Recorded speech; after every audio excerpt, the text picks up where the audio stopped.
अगर आप जब मैथ्स की किताब खोलते हैं या फिर मैथ्स के सवाल देखते हैं तो आपके हाथ पैर फूलने लगते हैं, हाथ पैर कांपने लगते हैं, तो ये सेशन विशेष तौर से आपके लिए है। आज से, आज के बाद आपका ये मैथ्स का डर बिल्कुल खत्म हो जाएगा। नमस्कार, मैं हूं आपका दोस्त कुमार मोरवाल। स्वागत आप सभी का टॉपर टिप्स पर। तो चलिए सेशन को स्टार्ट करते हैं। देखो, ऑलमोस्ट बच्चों की ये कहानी रहती है कि वो करना तो बहुत कुछ चाहते हैं, लेकिन कहीं ना कहीं उनको, जैसे सभी सब्जेक्ट वो कवर कर जाते हैं, लेकिन मैथ्स से उनको हमेशा डर बना ही रहता है। और ऐसे में वो बच्चे अपने आप को ये सोच लेते हैं कि यार मेरी मैथ्स क्लियर नहीं है, इसका मतलब मेरा कुछ नहीं होगा। लेकिन क्या कभी उस बच्चे ने या आपने ये सोचा है कि यार मैथ्स क्लियर नहीं है, ये तो मैं मानता हूं, लेकिन मैं मैथ्स क्लियर कर लूंगा, ये मैं क्यों नहीं मानता? अब सवाल ये आ जाता है कि मानते तो हैं कि मैथ्स क्लियर कर लेंगे, लेकिन क्लियर होती कहां है? तो उसके लिए क्या करें? उसके लिए आपको जरूरी नहीं है कि आप जहां कहीं से भी पढ़ रहे हैं वहां आप चैप्टर से स्टार्ट करें, कि जैसे आपने कोई चैप्टर ले लिया, टाइम एंड वर्क ले लिया, या अदरवाइज सीआई एंड एसआई ले लिया। ऐसा कोई चैप्टर स्टार्ट करने की आवश्यकता नहीं है। आप सबसे पहले तो ये सोचें कि मुझे कुछ नहीं आ रहा है, लेकिन मुझे सीखना है। जितनी स्टेप्स मैं आपको बता रहा हूं, अगर इन स्टेप्स को आप फॉलो करते हैं तो 30 दिन बाद आप खुद ये कहने लगेंगे कि अब मैथ से मुझे डर नहीं लगता है। सबसे पहले क्या करना होगा? सबसे पहले तो आपको ये चीजें छोड़नी होगी, जैसे आपके अगल बगल में यार दोस्त जो भी बैठा है वो मैथ्स के सवालों को दरादर दरादर उड़ाया जा रहा है। सबसे पहले तो आपको उससे कंपेयर करना बंद करना पड़ेगा। आप उससे कंपेयर मत कीजिए फिलहाल के लिए। जब तक सारे स्टेप्स आप फॉलो नहीं कर लेते तब तक आप उससे कंपेयर मत कीजिए। आपकी सबसे बड़ी हार यह है कि आप पहले दिन से ही उस बच्चे से कंपेयर करते हैं जो दरादर सवाल निकाल रहा है। उससे कंपेयर करना बंद कीजिए। तो फिर क्या करें? देखो, सबसे पहले अगर मैथ्स को समझना है, मैथ्स को स्ट्रॉन्ग करना है, मैथ्स में झंडे गाड़ने हैं, तो सबसे पहली और इंपॉर्टेंट बात है कि आपका बेसिक स्ट्रॉन्ग होना चाहिए। और बेसिक स्ट्रॉन्ग करने के लिए क्या करना चाहिए?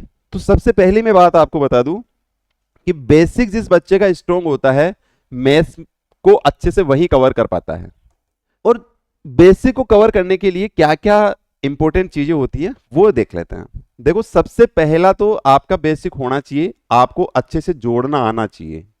जोड़ना आना चाहिए। अब इस जोड़ने में भी क्या होता है, जैसे फॉर एग्जांपल मुझे 99 में 57 जोड़ना है ना? तो सबसे पहले तो ये अपन ने जैसा ही डेटा देखा तो हमारे दिमाग में ये आ गया कि यार ये कितना टफ डेटा दे दिया, मैं इसको कैसे जोड़ पाऊंगा? तो आप सबसे पहले मन ही मन में ये कीजिए, यहां अगर 100 बन जाए तो बात बन जाएगी। तो यहां से एक उधार ले लो और इधर 100 बना दो, तो ये बन गया 100, इधर कितना बचा? 56। अब आप आसानी से जोड़ सकते हो 156। तो जोड़ने में सबसे पहले आपको तोड़ना आना चाहिए। जोड़ने में सबसे पहले आपको तोड़ना आना चाहिए, तब आप जोड़ना अच्छे से सीख जाते हैं। फिर आता है आपका घटाना, बाकी करना, है ना? तो जैसे आप, जैसे सपोज दैट कि आपको कोई नंबर जोड़ना है 64, 64 में से 54 आपको घटाना है, 64 में से 54 आपको घटाना है। तो जैसे आपके सामने डेटा आया, आपको ऐसे लिखना नहीं है कि मैं यहां से ऐसे लिख के फिर ऐसे करूं, नहीं। आप सबसे पहले तो उधार देना सीखिए। अब आपके दिमाग में सवाल यह आएगा कि उधार कैसे दें? देखो, डेटा एक्चुअल में क्या थोड़ा टफ सा लग रहा है, आपको लग रहा है, मुझे नहीं लग रहा। डेटा अगर आपको टफ लग रहा है तो ये जो 4 है ना, इधर वाला जो डिजिट है, इसको उठा के पहले सबसे पहले इसमें से घटा दो। आपको ये मानना होगा कि ऐसा मैं क्या करूं जिससे ये इजी हो जाए, जिससे ये इजी हो जाए। तो जैसे मुझे लगा कि यार मैं इस 4 को पहले घटा दूं तो फिर और ज्यादा आसानी रहेगी। तो जैसे मैंने 4 को हटाया, घटाया, तो यहां बचा 60 और इधर बचा 50। तो आंसर क्या निकल के आया? बोले जी 10 आ गया।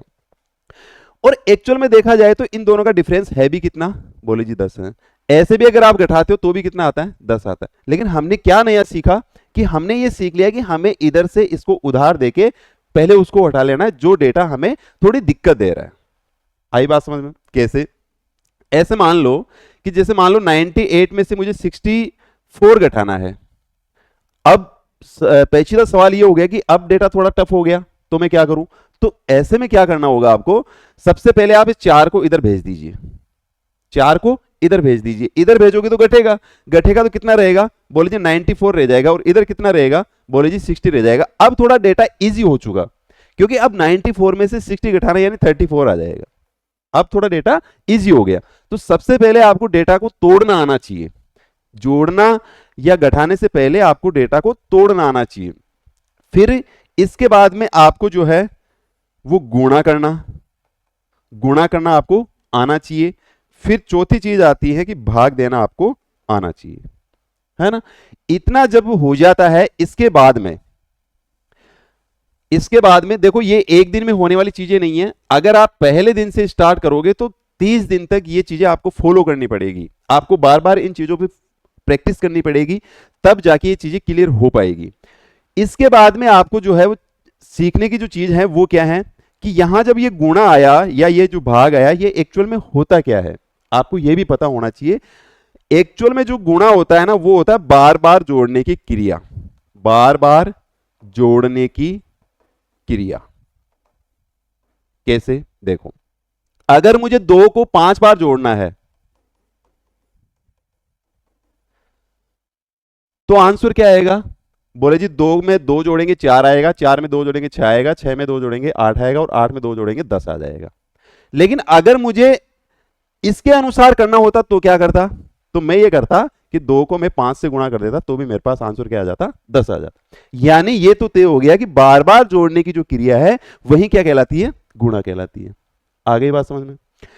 अब भाग क्या होता है भाई, बार बार घटाने की जो क्रिया होती है ना, बार बार घटाने की जो क्रिया होती है उसे हम क्या कहते हैं, भाग कहते हैं। जैसे 10 में से मुझे 2 को 5 बार घटाना है, यानी मैंने 2 घटाया, कितना आया 8, इसमें से फिर मैंने 2 को घटाया, कितना आया 6, इसमें से 2 को घटाया, कितना आया 4, इसमें से 2 को घटाया 2 आ गया, 2 में से फिर मैंने 2 को घटाया, तब जाके क्या आया 0 आ गया। अब आप ये देखोगे कि मैंने 2 को घटाया कितनी बार है, बोले जी 1 2 3 4 और 5 बार घटाया है। तो मैं ये कह रहा हूं आपसे कि अगर मैं 10 में 2 का भाग देता हूं तो भी क्या 5 ही आता है, क्या आया ना 2। तो ये चीजें आपको सीखनी पड़ेगी, आपको प्रैक्टिस करनी पड़ेगी, और मैथ्स से स्ट्रांग तभी हो पाती है जब आप मैथ्स पे बार बार प्रैक्टिस करते हैं। मैथ्स हमेशा प्रैक्टिस से ही स्ट्रांग होती है। आप जितनी प्रैक्टिस इस बेसिक पे करेंगे उतनी ही मैथ्स आपकी स्ट्रांग होती जाएगी। और जैसे जैसे आप प्रैक्टिस करेंगे मैथ्स से जो है ना, जो डर आपको लगता है वो मैथ्स का डर एकदम से खत्म होने की सिचुएशन में आ जाएगा। और 30 दिन अगर आप ऐसे प्रैक्टिस करते हैं तो बहुत स्ट्रांग हो जाएंगे अपने आप में। इसके साथ साथ और क्या करना चाहिए, इसके साथ साथ जो है आपको जो करने योग्य और जो चीजें हैं वो क्या क्या हैं वो और बता देता हूं मैं, वो भी आपको सीख लेनी चाहिए। और वो क्या है, देखें इसके बाद में जो चीजें आती है वो आती है वर्ग निकालना, वर्ग करना और वर्ग निकालना। यानी यूं कहें कि स्क्वायर निकालना और स्क्वायर रूट, स्क्वायर और स्क्वायर रूट। अब सबसे पहली चीज क्या है कि स्क्वायर आता है। जैसे मान लो मुझे 4 का स्क्वायर निकालना है, इस स्क्वायर का मतलब ही क्या है कि मुझे 4 को 4 से गुणा करना है। या यूं कहें कि स्क्वायर का मतलब ये होता है कि जो नंबर आपको दिया हुआ है उसी नंबर को उसी नंबर से गुणा करना है ना। तो जैसे मैंने इसको गुणा किया तो वो कितना आ गया, बोले जी 16 आ गया। तो सबसे पहली जो चीज है इसमें स्क्वायर निकालने में, स्क्वायर रूट निकालने में, तो आपको यह ध्यान करना है कि आपको 1 से 30 तक के स्क्वायर मौखिक याद होने चाहिए। अब ये एक दिन में याद करने मत बैठो, आप इन सबको एक दिन में याद करने मत बैठो। आप 30 दिन का हमने रोड मैप बनाया है, तो 30 दिन में आप एक एक स्क्वायर याद करो एवरी डे, लेकिन वो याद ही होना चाहिए। याद किस टाइप के, किस टाइप से होना चाहिए वो देखें। अगर आपसे ये कह दिया जाए कि भाई 4 का स्क्वायर क्या होगा, तो आपका आंसर आया, बोले जी 16 होगा, 16 होगा। और अगर मैं आपसे कहूं कि भाई 16 का वर्गमूल क्या होगा, तो झट से आपके दिमाग में आ जाना चाहिए कि सर इसका आंसर 4 होगा। यानी रिवर्स भी आपको पता होना चाहिए, रिवर्स भी आपको पता होना चाहिए। जैसे 25 का स्क्वायर मैंने लिया 625 आया। अब जैसे 625 मैंने देखा और इसका मुझे रूट निकालना है, तो आपके दिमाग में आ जाना चाहिए 625 किसका स्क्वायर होता है, बोले जी 25 का होता है। यानी 625 का वर्गमूल क्या हो जाएगा, 25 हो जाएगा। इस वर्गमूल का मतलब क्या है कि वर्गमूल का जैसे अपन चिन्ह लगाते हैं तो यहां जो स्क्वायर लगा होता है स्क्वायर से रूट कैंसिल हो जाता है, बचता क्या है 25 ही बचता है। आ गई बात समझ में?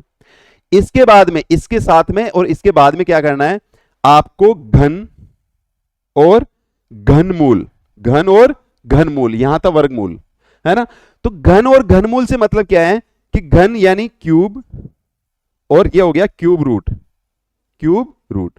तो ये भी आपको 1 से 30 तक याद होने चाहिए, 1 से 30 तक याद होने चाहिए। जैसे मान लो 3 का मुझे क्यूब निकालना है तो क्या लिखेंगे इसको, 3, इस क्यूब का मतलब क्या हो गया, इस घात से मतलब इतना ही है कि आपको इसको 3 से 3 बार गुणा करना है। आगे समझ में? 3 को 3 से गुणा करेंगे तो 3 तिया 9 हो जाएगा, 9 को 3 से गुणा करेंगे तो 27 हो जाएगा। अब ये नहीं है कि केवल 3 की घात 3 हमने निकाली तो हमें 27 ही पता है, नहीं, 27 अगर आप देखते हो तो आपको यह भी पता होना चाहिए कि ये किसका क्यूब रूट होता है, ये भी आपको पता होना चाहिए, तभी आपकी मैथ्स स्ट्रॉन्ग हो पाएगी, अन्यथा स्ट्रॉन्ग नहीं हो पाएगी। अच्छा, इसके बाद में और क्या हो सकता है, बोलिए जी। इसके बाद में जो है वो परसेंटेज होता है, परसेंटेज। जब आप ये सब कुछ करेंगे, ये सब कुछ करना सीख जाएंगे और ये सब कुछ करेंगे, याद करेंगे, तब आपको पता चलेगा कि परसेंटेज निकालना बहुत आसान होता है। और परसेंटेज का तो मैंने कंप्लीट वीडियो बना रखा है, अगर आप चाहें तो उसको जाके देख सकते हैं। परसेंटेज की जो प्लेलिस्ट बनी हुई है उसमें पहली क्लास जो दी हुई है वो क्लास इतनी स्ट्रांग है परसेंटेज की जिसकी आप कल्पना भी नहीं कर सकते। तो वहां से आप परसेंटेज निकालना सीख सकते हैं कि परसेंटेज को आखिर बेसिक से कैसे सीखा जाता है। वहां मैंने ये तक भी बताया कि अगर इनका मल्टीप्लिकेशन हो तो क्या करें। अगर इनको मान लो जैसे 1/5 है, इस 1/5 को अगर मुझे लिखना है तो 20% लिखूंगा, लेकिन अगर 2/5 को लिखना हो तो क्या लिखूंगा। ये सब कुछ चीजें मैंने वहां आपको सिखा रखी है, तो आप जरूर वो पहली क्लास, दूसरी क्लास जो बेसिक कंसेप्ट की है वो जरूर आप देखिएगा। अब तीसरी चीज आती है, सॉरी चौथी चीज आती है, जैसे हमने देखा वर्ग करना, वर्गमूल निकालना, घन और घनमूल निकालना, ये सब कुछ आपको आना चाहिए और 1 से 30 तक तो कम से कम आना ही चाहिए। इसके बाद में आता है परसेंटेज, परसेंटेज के बाद में आता है फ्रैक्शन। अब फ्रैक्शन जो है वो कब आती है, फ्रैक्शन कब आ सकती है, जब आपको गुणा भाग अच्छे से आता हो। और गुणा भाग के लिए एक जो इंपॉर्टेंट चीज है वो क्या है, टेबल। यहां अपन बात करें टेबल की, यानी पहाड़ा। 1 से 30 तक आपको पहाड़े याद होने चाहिए। अब देखो 30 दिन में आपको करना क्या है, एक वर्ग और एक वर्गमूल प्रतिदिन याद करना है, एक घन और एक घनमूल प्रतिदिन याद करना है, एक टेबल प्रतिदिन याद करनी है, ज्यादा नहीं, बस एक टेबल। ये सब कुछ करना है। इसके साथ साथ में आपको परसेंटेज निकालना भी सीखना है और फ्रैक्शन निकालना भी सीखना है। जैसे मान लो 10/20 लिखा हुआ है, अब ये एक्चुअल में फ्रैक्शन दी हुई है, लेकिन इसको सोल्व कैसे करेंगे आप, तो अगर आपको पता हो तो 10 से कम 10 और 10 दूना 20, तो ये इसकी फ्रैक्शन वैल्यू निकल के आ गई 1/2। तो ये काटना कब आ सकता है आपको, जब आपको टेबल याद हो या फिर आपको भाग देना आ रहा हो, है ना।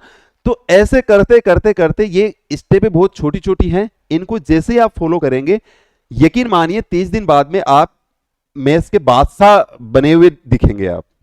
आप शुरुआत में भाग के अगर कोई चैप्टर करने स्टार्ट कर जाएंगे तो वो आपको कहीं ना कहीं नुकसान दे जाएगा, आपको रिग्रेट फील होगा कि यार मेरे से नहीं हो रहा, जबकि ऐसा कुछ नहीं है। अगर जो बच्चा आपके साथ बैठा हुआ है, अगर वो बच्चा सवाल कर रहा है, इट मीन्स उसने कहीं ना कहीं अपना जो बेसिक था उसकी प्रैक्टिस बहुत अच्छे से कर रखी है, यकीन मानिए।